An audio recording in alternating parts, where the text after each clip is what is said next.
بسم اللہ الرحمن الرحیم۔ ایک روز گھر سے باہر سب بچے کھیل رہے تھے۔ بچوں نے دیکھا کہ دو آدمی آئے۔ یہ بڑے حسین و جمیل، خوبصورت اور شاندار آدمی تھے، نہایت عمدہ لباس پہنے ہوئے۔ انہوں نے حضرت محمد صلی اللہ علیہ وآلہ وسلم کو اٹھایا اور ان کو الگ لے گئے۔ اس وقت آپ صلی اللہ علیہ وآلہ وسلم کی عمر مبارک 4 سال تھی۔ بچے دوڑتے ہوئے گھر پہنچے۔ وہاں سے حضرت حلیمہ اور ان کے شوہر دوڑے ہوئے آئے۔ دیکھا کہ محمد صلی اللہ علیہ وآلہ وسلم اپنی جگہ موجود ہیں اور کوئی آدمی وہاں موجود نہیں۔ محمد خوش و خرم ہیں، مسکرا رہے ہیں، البتہ چہرے پر کچھ اثر ہے۔ ان سے پوچھا گیا، بیٹا کیا ہوا؟ کون آدمی تھے وہ؟ تمہیں کیوں اٹھا لائے تھے؟ وہ کہاں چلے گئے تھے؟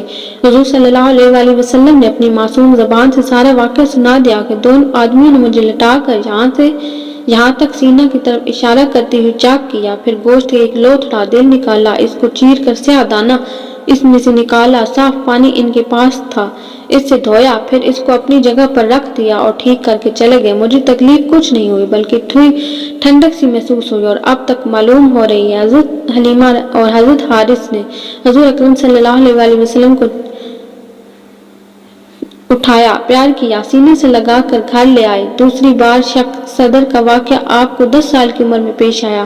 یہ حضرت ابو ہریرہ، صحیح ابن حبان اور دلائل ابن نعیم وغیرہ مذکور ہے۔ جب دوسری مرتبہ شق صدر ہوا تو آپ خوف زدہ ہو کر جلدی سے اپنی والدہ کے پاس چلے گئے اور سارا ماجرا بیان کیا۔ آپ کی والدہ چونکا، یہ بات جانتی تھی کہ آپ پر ضرور نبوت ہوگی، آپ کو تسلی دی اور گود میں بٹھا لیا۔ اللہ نے ایسا کر کے آپ کے قلب کو دنیاوی خواہشات سے پاک کیا اور اس کے بعد آپ ایک اللہ سے رجوع کرنے لگے اور بتوں کی پوجا کے بجائے اللہ کی عبادت کرتے، جیسا کہ ان سے قبل انبیاء نے ایک اللہ کی عبادت کا حکم دے رکھا تھا۔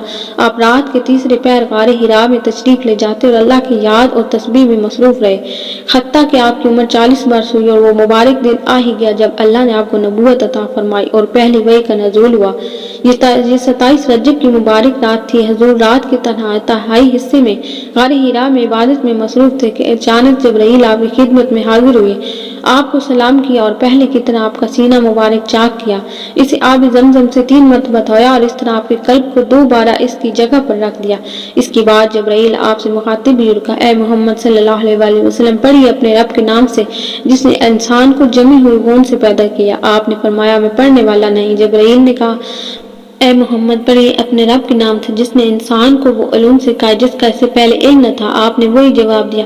جبرائیل نے تیسری مرتبہ کہا، اے محمد، پڑھیے کہ آپ کا رب بڑا رحیم ہے۔ آپ نے پھر وہی جواب دیا۔ اس کے بعد جبرائیل نے آپ کو پکڑ کر اپنے سینے سے لگایا اور دنیا کے تمام علوم آپ کے سینے میں محفوظ ہو گئے۔ یہ پہلی وحی کا بیان تھا۔ پہلی وحی میں سورۃ العلق کی پہلی 5 آیت نازل ہوئی۔ اس وحی سے آپ کے جسم مبارک پر لرزہ طاری ہوگا اور آپ اپنے گھر کی طرف روانہ ہوئے۔ اس وقت آپ کی عمر 40 برس تھی۔ آپ گھر پہنچے اور حضرت خدیجہ کبریٰ رضی اللہ تعالیٰ عنہا سے فرمایا کہ مجھے چادر اوڑھا دو۔ اس کے بعد آپ نے انہیں تمام واقعہ بیان کیا۔ حضرت خدیجہ رضی اللہ تعالیٰ عنہا نے آپ کو تسلی دیتے ہوئے فرمایا، آپ خوف زدہ نہ ہوں، آپ ہمیشہ غریبوں اور یتیموں کی مدد کرتے ہیں، کمزوروں کا بوجھ اٹھاتے ہیں اور دوسروں پر رحم فرماتے ہیں۔ بے شک اللہ آپ کو اس حال میں تنہا نہیں چھوڑے گا۔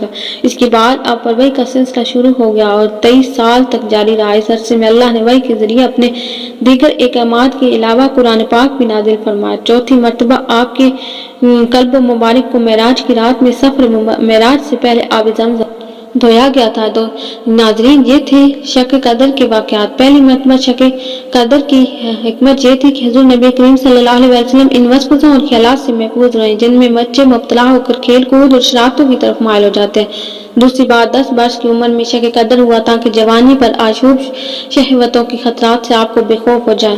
تیسری بار غار حرا میں شق قدر ہوا اور آپ صلی اللہ علیہ وآلہ وسلم کے قلب میں نور سینہ بھر دیا گیا، نوری سکینہ بھر دیا گیا تاکہ آپ وحی الہی کے عظیم اور گراں بار بوجھ کو برداشت کر سکیں۔ چوتھی مرتبہ شب معراج میں آپ کا مبارک سینہ چاک کر کے نور و حکمت کے خزانوں میں معمور کیا گیا تاکہ آپ کے قلب مبارک میں اتنی وسعت اور صلاحیت پیدا ہو جائے کہ آپ دیدار الہی کی تجلیوں اور کلام ربانی کی ہیبتوں اور عظمتوں کے معتمل ہو سکے۔